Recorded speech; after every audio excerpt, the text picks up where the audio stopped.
In the early chapters of the Gospel of John, the invitation, "Come and see," is first spoken by Jesus and then echoed by his disciples and repeated again by the woman at the well, the story we'll be studying tomorrow in church. That invitation to come and see Jesus is something that's meant a great deal to me throughout my life. It's an invitation I've tried to share, and it's an invitation we as the church share together on a regular basis. This is a very odd thing for us not to be gathering tomorrow for worship or in the weeks ahead for the rest of the month. It is not a good feeling to have canceled worship and all activities, but it is something we have been asked to do for the good of our neighbors as we face an unprecedented crisis of disease in our country. If this is what we can do to slow the spread, as doctors and healthcare officials have advised us, as our bishops have advised us, this is what we're going to do for the rest of the month of March. So, I will also be doing what I can to keep in touch with you, to keep our community in touch with one another. On Sunday morning, I will be sharing devotional resources with you, both through email, Instagram, and Facebook. This is something we can each do on our own time, in our own homes, but I would encourage you to sit down at 10 a.m. In your household and to pray at the same time as so many in our church will be doing the same thing.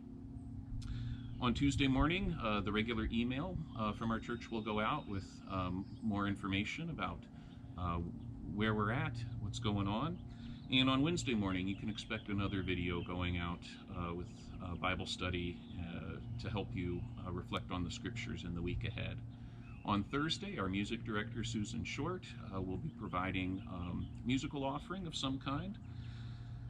So that's what the schedule's going to be for the rest of this month. I so hope that we can gather again on April 1st for Bible study, for communion, for soup and supper and vespers. In the meantime, none of these things we're doing are a substitute for gathering in person and sharing the Lord's Supper. That is something that troubles me a great deal, but still I find myself asking, how will I look back on Lent 2020? All the seasons of Lent that I have lived sort of run together, but I imagine I will remember this one, and I imagine you will too.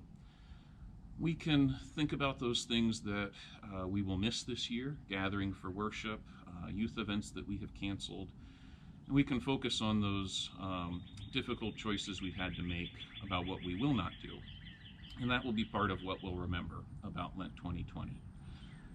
My hope is that we'll also remember this as a time that we learned to do some things that we did not know how to do before.